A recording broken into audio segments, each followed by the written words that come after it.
നടി വിൻസിയുടെ പരാതിയടക്കം വലിയ ചർച്ചയായ സാഹചര്യത്തിലാണ് ഇടുത്തി പോലെ നടൻ ഷൈൻ ടോം ചാക്കോയുടെ ഓട്ടപ്രദർശനവും രൂക്ഷമായ പ്രതികരണവുമൊക്കെ നടന്നത്.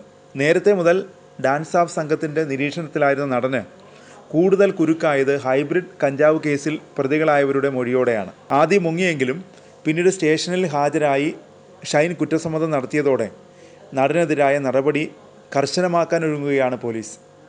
ഷൈൻ ടോം ചാക്കോ പോലീസിന് നൽകിയ മൊഴിയുടെ വിശദാംശങ്ങൾ പുറത്തു വന്നതോടെ നടന് ലഭിക്കാൻ പോകുന്ന ശിക്ഷയെക്കുറിച്ചും ചർച്ചകൾ ആരംഭിച്ചു കഴിഞ്ഞു.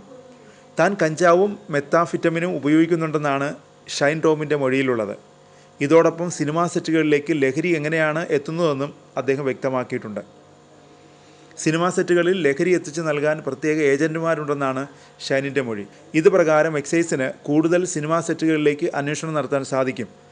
താൻ ഹോട്ടലിലെത്തിയത് വിദേശ മലയാളിയായ യുവതിയെ കാണാനാണെന്നും ഷൈൻ പോലീസിന് മൊഴി നൽകി. സ്വന്തം കാശ് മുടക്കിയാണ് മുറിയെടുത്തത്.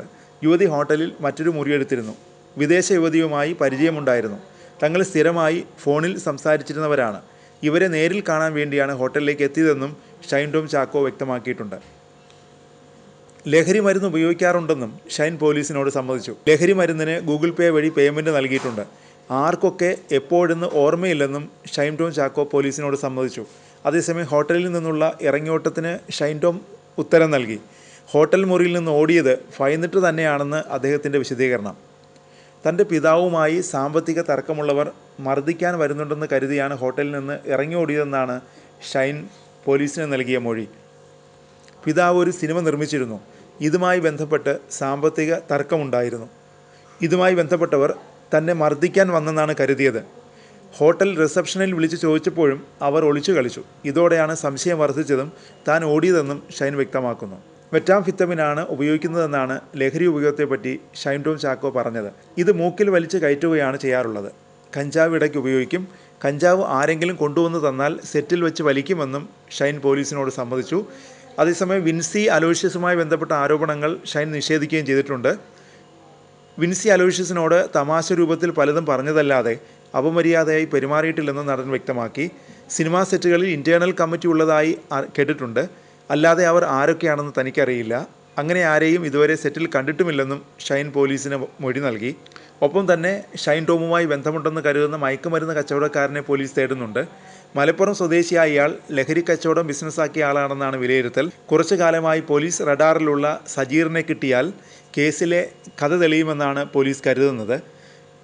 സജീറിനെ തേടിയാണ് കഴിഞ്ഞ ബുധനാഴ്ച രാത്രി ഡാൻസ് ഓഫ് സംഘം എറണാകുളം നോർത്തിലെ PGS വേദാന്ത ഹോട്ടലിൽ പരിശോധനയ്ക്കെത്തിയത്. ഇയാൾക്ക് സിനിമാ മേഖലയിൽ ഉള്ളവരുമായി ബന്ധമുണ്ടോ എന്നാണ് പരിശോധിക്കുന്നത്. ബംഗളൂരു, ഗോവ തുടങ്ങിയ നഗരങ്ങൾ കേന്ദ്രീകരിച്ച് പ്രവർത്തിക്കുന്ന സജീർ കൊച്ചിയിലും സ്വാധീനം ഉറപ്പിച്ചിട്ടുണ്ടെന്നാണ് വിവരം. കൊച്ചിയിൽ ലഹരി കേസിൽ പിടിയിലായവരുടെ മൊഴിയിൽ നിന്നാണ് സജീറിനെക്കുറിച്ച് സൂചന കിട്ടുന്നത്. ഇയാളുടെ ലൊക്കേഷൻ കേന്ദ്രീകരിച്ചുള്ള അന്വേഷണമാണ് ബുധനാഴ്ച രാത്രി ഡാൻസ് ഓഫ് സംഘത്തെ വേദാന്ത ഹോട്ടലിൽ എത്തിച്ചത്. രജിസ്റ്റർ പരിശോധിച്ചപ്പോഴാണ് ഷൈൻ ടോം ചാക്കോ അവിടെ താമസിക്കുന്നുണ്ടെന്ന് മനസ്സിലായത്.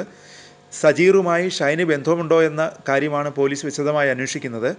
ഷൈൻ താമസിച്ചിരുന്ന മുറിയിൽ നിന്ന് ലഹരി ഉപയോഗവുമായി ബന്ധപ്പെട്ട ഒന്നും ലഭിക്കാത്തതിനാൽ കേസ് മുന്നോട്ട് കൊണ്ടുപോകുന്നതിന് മറ്റ് തെളിവുകൾ തേടേണ്ടി വരും. ഇയാളുമായി ബന്ധം പുലർത്തിയിരുന്ന മറ്റു മയക്കുമരുന്ന് കച്ചവടക്കാരെക്കുറിച്ചുള്ള വിവരവും അന്വേഷിച്ചു വരികയാണ്. കേസ് തെളിഞ്ഞാൽ 10 വർഷം വരെ ശിക്ഷ ലഭിക്കാവുന്ന കുറ്റമാണ്. സംസ്ഥാനത്തെ ആദ്യ കൊക്കൈൻ കേസിൽ നിന്നും ഷൈൻ രക്ഷപ്പെട്ടത് കഷ്ടിച്ചു മാത്രമാണ്. പോലീസിൻ്റെ വീഴ്ച കൂടി എടുത്തു കാട്ടുന്ന ഈ കേസിന് പിന്നാലെ പഴുതടച്ച നിയമ നടപടിക്കാണ് പോലീസ് ഒരുങ്ങുന്നത്. ഇത് ഷൈന് കൂടുതൽ കുരുക്കാകുമെന്നാണ് വിലയിരുത്തൽ.